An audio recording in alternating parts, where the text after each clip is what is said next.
اللہ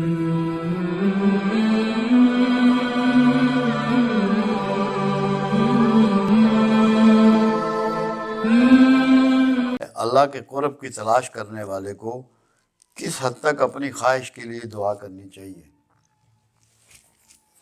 جس کو اللہ کا قرب تلاش کرنا ہے اسے خواہشات سے نجات پانا ہے۔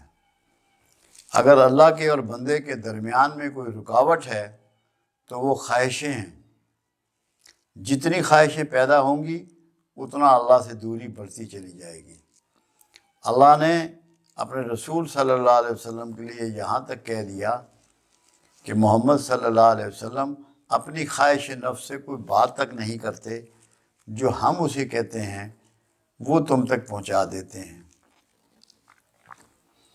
صوفیوں کے ہاں جو تلاش خداوند میں لوگ نکلتے ہیں، سب سے پہلے جو انہیں پریکٹس کرائی جاتی ہے وہ ترک خواہشات کی کرائی جاتی ہے، کیونکہ خواہش ایک ایسی بیماری ہے کہ ایک پوری ہو جائے تو دوسری کی آرزو ہوتی ہے، دوسری پوری ہو جائے تو تیسری کی آرزو ہوتی ہے۔ جب یہ کہا گیا کہ تصوف کا سفر یا اللہ کے قرب کا سفر نفی ذات سے ہے، جب آپ نے اپنی ذات کی نفی کر دینی ہے تو اپنی خواہشوں کا کیا وجود رہ جاتا ہے؟ خواہش کو تو یہاں تک ہے کہ آپ جنت کی بھی خواہش نہ کریں، کیونکہ میں نے بہت پہلے ایک لیکچر میں سمجھایا تھا کہ دو چیزیں دل میں سے نکالنی ہوتی ہیں، ایک گندگی اور ایک محبتیں۔ گندگی کیا ہے؟ غصہ، نفرت، حسد، لالچ، ضد،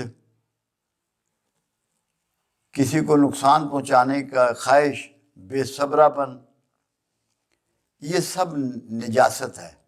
یہ ساری وہ چیزیں ہیں جو شیطان میں پائی جاتی تھی، اس سے نجات حاصل کرنی ہے۔ اور دوسری ہے محبتیں، اولاد کی، اقتدار کی، شہرت کی، سامان کی، کسی انسان کی۔ یہ محبتیں بھی اللہ کی راہ میں رکاوٹ ہیں۔ تو ہر قسم کی غصہ برائیاں جو میں نے گنی ہیں وہ چھوڑو، اور محبت صرف اللہ سے رکھو یا اللہ کے رسول سے۔ ان دونوں کی محبت ایک ہی محبت ہے، وہ الگ الگ نہیں ہے۔ اللہ رسول کا ہے، رسول اللہ کا ہے، ان دونوں کی محبت یکساں ہے۔ صرف اس محبت کو بیچ میں رکھو گے اور ترک خواہشات کرو گے تو اللہ کا قرب پالو گے۔ اگر خواہشات کی آرزو کرتے رہو گے اور دعائیں کرتے رہو گے ان کی قبولیت کی، تو ممکن ہے خواہشات تو پوری ہو جائیں مگر قرب الہی سے محروم رہو گے۔ تو ترک خواہشات پہلا راستہ ہے اللہ کے قریب ہونے کا، نہ کہ خواہشات کے لیے دعا کرنا۔ خود اللہ کے رسول صلی اللہ علیہ وسلم نے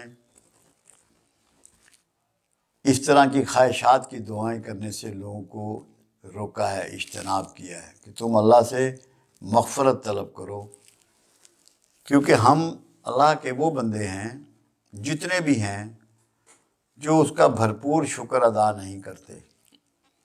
جب ہم اس کا بھرپور شکر ادا نہیں کرتے تو ہم ناشکروں میں داخل ہو جاتے ہیں، اور ناشکروں کے لیے دعا یہ ہے کہ اللہ سے معافی طلب کرے اور توبہ کو اپنی زندگی میں داخل کرے۔ تو اس لیے خواہشوں کی دعا نہیں کرنی، اللہ سے معافی کی دعا کرنی ہے، اللہ سے قبولیت کی دعا کرنی ہے، اللہ سے ہدایت کی دعا کرنی ہے، اللہ سے دین کی سمجھ کی دعا کرنی ہے۔